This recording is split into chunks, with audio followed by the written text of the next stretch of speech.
Assalamualaikum warahmatullahi wabarakatuh. Nama saya Ridhoi akan menjelaskan UAS Filsafat Umum. Pertama, apa ciri utama yang membedakan filsafat Barat modern dengan filsafat abad pertengahan dan klasik? Filsafat Barat modern berbeda dari filsafat abad pertengahan dan klasik dalam beberapa aspek utama. Subjektivitas dan individualisme menekankan pengalaman individu dan kesadaran diri. Rasionalisme dan empirisme mengandalkan akal dan pengalaman indrawi sebagai sumber pengetahuan. Metode ilmiah menggunakan eksperimen dan metode ilmiah untuk memperoleh pengetahuan. Kritik terhadap tradisi, mengkritik dogma dan tradisi, termasuk pemikiran Yunani kuno. Kebebasan dan otonomi menekankan pentingnya kebebasan individu dan otonomi.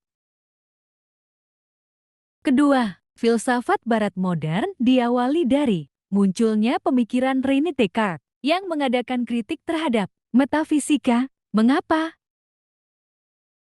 Filsafat Barat modern diawali oleh pemikiran René Descartes karena beberapa alasan penting terkait kritiknya terhadap metafisika. Keraguan sistematis. Descartes memulai dengan meragukan segala sesuatu yang dapat diragukan, termasuk pengetahuan sebelumnya yang dianggap pasti. Fondasi pengetahuan. Dalam karyanya Meditations on First Philosophy, Descartes mencari fondasi yang tidak dapat diragukan untuk pengetahuan. Ketiga, jelaskan bagaimana metode positivisme dan dialektis dalam memperoleh pengetahuan. Metode positivisme dan dialektis merupakan dua pendekatan yang berbeda dalam memperoleh pengetahuan. Berikut adalah penjelasan dari masing-masing metode. Metode positivisme, dasar pemikiran. Positivisme berlandaskan pada ide bahwa pengetahuan yang valid berasal dari pengalaman empiris dan observasi. Metode dialektis, dasar pemikiran. Metode dialektis yang banyak dikaitkan dengan pemikiran Hegel dan Marx berfokus pada proses perubahan dan kontradiksi dalam perkembangan pengetahuan dan realitas.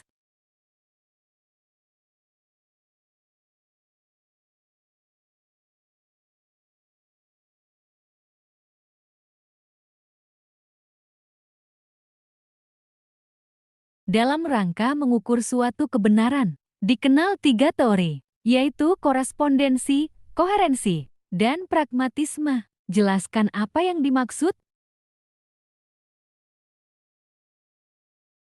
Teori korespondensi. Definisi. Teori ini menyatakan bahwa suatu pernyataan atau proposisi dianggap benar jika ia sesuai atau berkorespondensi dengan fakta atau realitas yang ada. Teori koherensi. Definisi. Teori koherensi menyatakan bahwa kebenaran suatu proposisi bergantung pada sejauh mana proposisi tersebut koheren atau konsisten dengan sistem keyakinan atau proposisi lainnya dalam suatu keseluruhan. Teori pragmatik. Definisi. Teori pragmatik menyatakan bahwa kebenaran suatu proposisi ditentukan oleh hasil atau konsekuensi praktis dari pernyataan tersebut.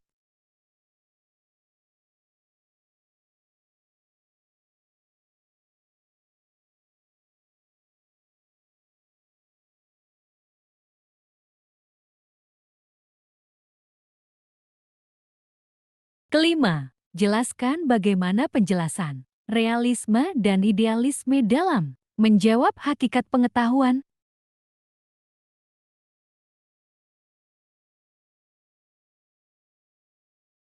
Realisme dan idealisme adalah dua pandangan filosofis yang berbeda dalam menjawab hakikat pengetahuan. Berikut adalah penjelasan tentang masing-masing pandangan. Realisme. Definisi. Realisme adalah pandangan yang menyatakan bahwa dunia eksternal dan objek-objek di dalamnya ada secara independen dari pikiran atau kesadaran manusia.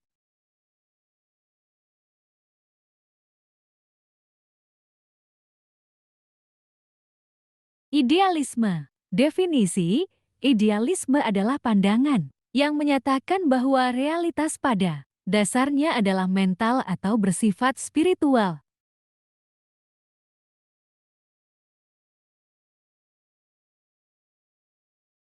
Keenam, dalam kajian ontologi dikenal aliran materialisme, idealisme, dualisme, dan pluralisme. Jelaskan masing-masing paham tersebut.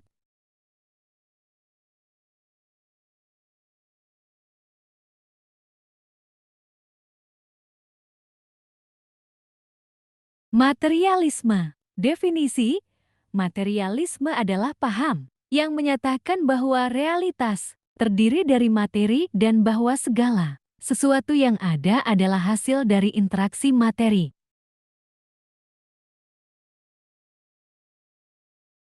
Idealisme. Definisi, idealisme adalah paham yang menyatakan bahwa realitas pada dasarnya bersifat mental atau spiritual. Dualisme. Definisi, dualisme adalah paham yang menyatakan bahwa realitas terdiri dari dua substansi yang berbeda, materi dan pikiran atau jiwa. Pluralisme. Definisi, pluralisme adalah paham yang mengakui keberadaan berbagai substansi atau realitas yang berbeda.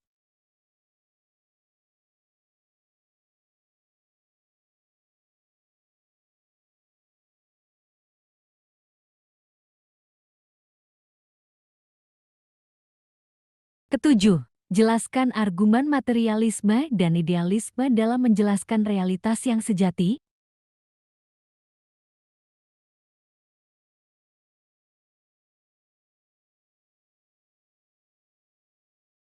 Berikut adalah penjelasan mengenai argumen materialisme dan idealisme dalam menjelaskan realitas yang sejati. Argumen materialisme. Dasar fisik realitas, materialisme berargumen bahwa segala sesuatu yang ada di dunia ini, termasuk pikiran dan kesadaran, adalah hasil dari interaksi materi. Argumen idealisme. Realitas mental. Idealisme berargumen bahwa realitas sejati pada dasarnya adalah mental atau spiritual. Kedelapan, jelaskan alasan empirisme menyatakan bahwa sumber pengetahuan yang bisa dipercaya adalah indera, bukan akal, dan bagaimana kedudukan akal menurut empirisme.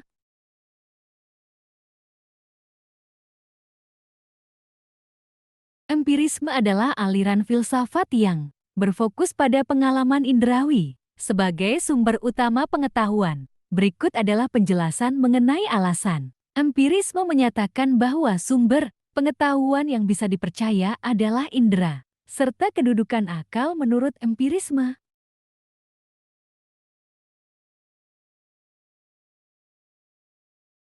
Kesembilan, jelaskan apa saja kelemahan indera dan akal dalam memberi pengetahuan.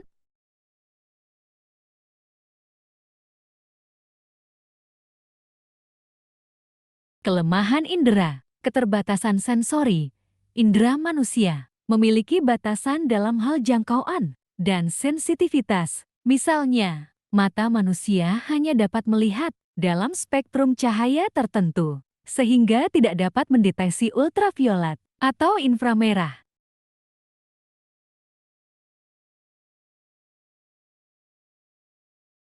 Kelemahan akal, kesalahan logika. Akal dapat menghasilkan kesimpulan yang salah jika proses berpikir tidak dilakukan dengan benar. Kesalahan logika atau asumsi yang tidak valid dapat mengarah pada kesimpulan yang keliru.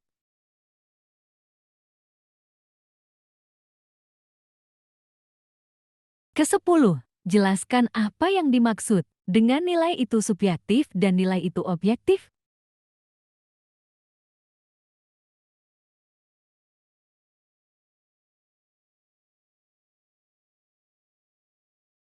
Dalam filsafat dan etika, konsep nilai sering dibedakan menjadi dua kategori, subjektif dan objektif. Berikut adalah penjelasan mengenai keduanya. Nilai subjektif. Definisi, nilai subjektif merujuk pada penilaian atau opini yang bergantung pada pengalaman, perasaan, dan perspektif individu.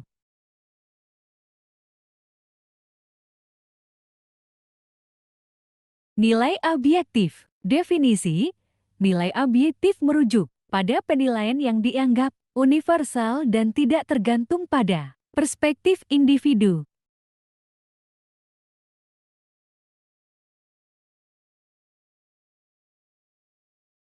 Sekian dari saya, kurang dan lebihnya terima kasih. Wassalamualaikum warahmatullahi wabarakatuh.